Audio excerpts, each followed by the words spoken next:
So now we are going to discuss about the power measurement. So let's proceed. Magnitude of communication signals span a very wide range, causing a drawbacks as follows.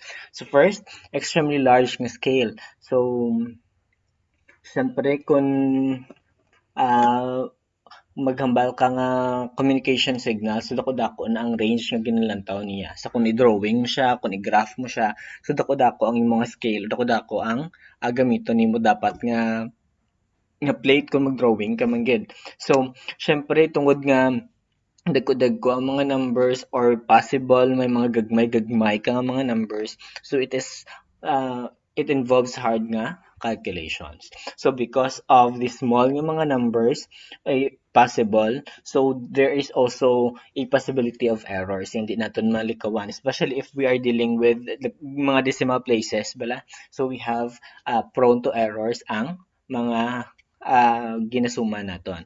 Then, it is hard to compare sang signals because sa mga amo ni nga type of calculations. So, as a solution, logarithmic scale is used. So, belong sa sining logarithmic scale, ang ginatawag naton nga decibel. So, maybe you are already aware of what is a decibel or kakabatian ninyo kung ano na siya ang decibel. So, if you are watching isa ka segment subong sa Showtime that is ang walang tunugan, so they are using the decibel nga meter, so gina-measure nila ang loudness or ang noise nga ka-create nimo, so that is about sa noise, so measuring the decibel nga value of certain noises. So decibel is used to measure the ratio between two values or value to be measured relative to a reference value. So when you are using decibel nga unit, dapat may ara ka reference ka value, then may ara ka isa ka value. So, usually we are using decibel unit if you are measuring sang output, a ratio of your output to your input, mga muna nga way. So, pwede man nga you are measuring the amplification factor, you are measuring the attenuation, so you are using decibel. So in the electronic communication field, decibel is normally used to define power. So mo gini ang pinakaanugid nga help ng decibels diri sa electronic communication system or sa ECE. So we are using it para um, to solve for power nga mga values. So let's start.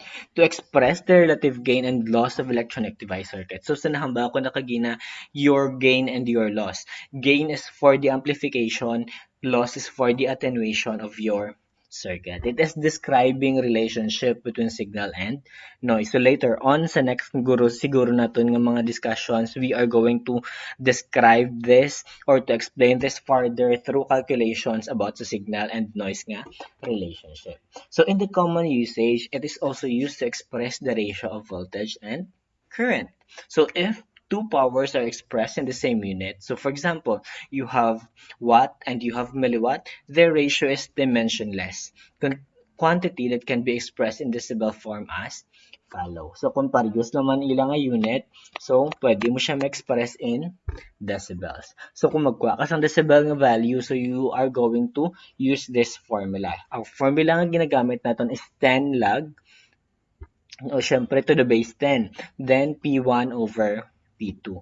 Kung you are referring to power, wherein your value should be either watt or milliwatts. Basta pareho sila nga dua. So, you have dB or decibels. The dB value is for the power of P1 with respect to the reference power P2. So the dB value shows the difference in dB power between your P1 and P2. So in the case to measure the power gain or power or loss of any electronic circuit or device, equation above can be written as follow. So we have kung gamiton mo siya as power gain or power loss. So that will be, so syempre power gain siya kung may ara ka input kag output. So nagpasulod ka certain amount of power and then pila ang nagwa ni sa imong power. So you have 10 lag P out over P in. So where your ang imong gain is represented by isang A sub P. So unit niya is in decibel. P out naton is your output nga level of your power. So it could be in watts. P in naton is also in watts. So that P out over Pn is also referred to as your absolute power gain. So we have to take note that your positive dB value indicates the output power is greater than the input power, which indicates power gain or amplification. So take note lang, kung positive, if we are referring to sa amuning ratio, kung ang ginalantaw naton is for power output ug power input nga decibels. So kung positive nga value ang ato nakuha nga answer, so that means ang imo nga power output is dako sang sa imo power input. And also take note, kung positive siya, bot silingon nag-amplify or may ara sang power gain ang imo nga circuit. Kung negative, syempre suli lang. Negative, but silingon ang imo nga output, your power, the power of your output is less than sa imo nga power sa imo nga input. Which indicates, syempre, nga may ara ka power loss or may ara ka attenuation. So, if P out is equal to P in, the absolute power gain is 1. So, which means that your decibel power gain is 0, referred as unity power gain. So, kung parehas lang ang nagsulod nga power kag ang nagwa nga power, so your gain is 1, ang dB power gain nimo is 0. So, ang tawag sina is unity power gain. Okay, next we have, so ari ang mga example lang sang mga decibel ng mga values. So you have, so amo lang man ni sa Japon. For example, you have absolute ratio or absolute nga value nga amo ni 1. So 10 lag amo ka man lang na. So lag to the base amo na. Okay? So 10 lag 1. So amo lang man na Japon. We have this one. So 10 lag. Okay, so let us show this.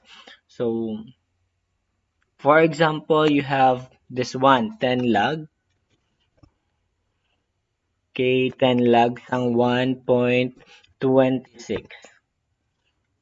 That will be equal to 1 dB. Same lang man na Japon. You have your 10 log B of 2. Amo lang man na sa Japon. You have that 1, 3 dB. So, matik na siya. You have that 1. So, hapos lang na kung magkuha ka sang dB power, so dapat i-10 log mo lang ang imo nga absolute ratio.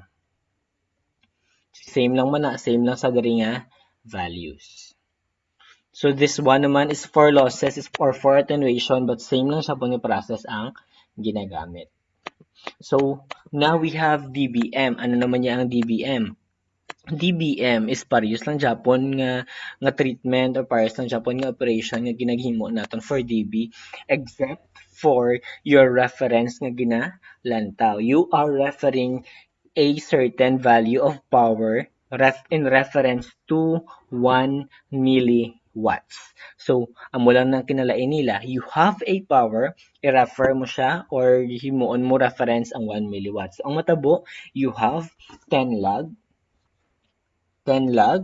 of your values ang imong power, then i-reference mo ang 0.001 or 1 milliwatt. So, you have, okay, for example, you have the value nga 0.001. So, syempre, yung 0.001, so sa nahambal natin kagina, pares lang siya value sa yung mga reference, which is 0.001. So, both sa non 0 dBm na siya. So, for example, now, may ara kita 0.002. Pila aton nga answer. So, we have 10 log. So, butangan ta lang sang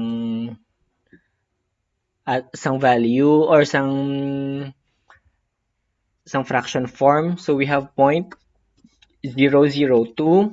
Then sa dalom, we have 1 milliwatt. So for 1 milliwatt, we have 1. So we are going to use times 10 raised to negative 3 para so we have so ang answer natin is 3 dBm. How about if we have 10 sa babaw? So ano ang aton nga answer? If we have 10 diri sa babaw, automatic na siya mo lang nga sa lalom. So we have equals so ang 10 naton is 40 dBm. So amo lang na simple lang ang kinalain niya lang is ang imo nga reference nga value. So we have so ginpakita man diri sa tables but pwede nyo na gani i-solve hapos lang na siya katama.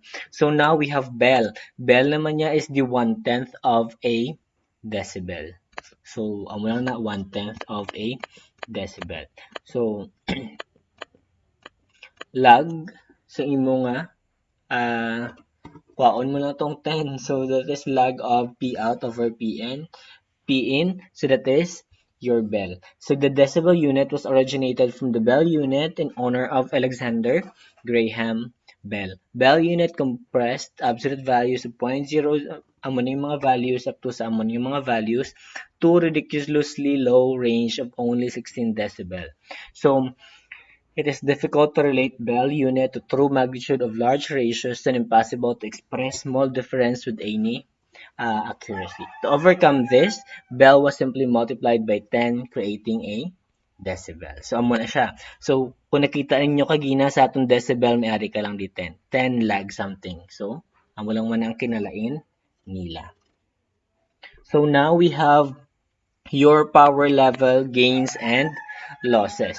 So when a power level are given in watts and power gains are given as absolute values, the output power is determined by multiplying the input power with the power gains. So ano ko nung iyang abot singon? So for For example, so same lang man na Japon, gid compare lang sila diri naton. Your loss and gain ratio is this one, kuha mo iya bell, then so kung amo nimo value pila man yung mga gain or pila yung mga loss. So same lang man Japon yung concept ginhimo naton kagina. So lag mo lang lag of your output or your ratio. So same lang na purely substitution. So that's it for your power gain topics. Thank you everyone. Watch out for another pagid nga video about electromagnetic frequency spectrum.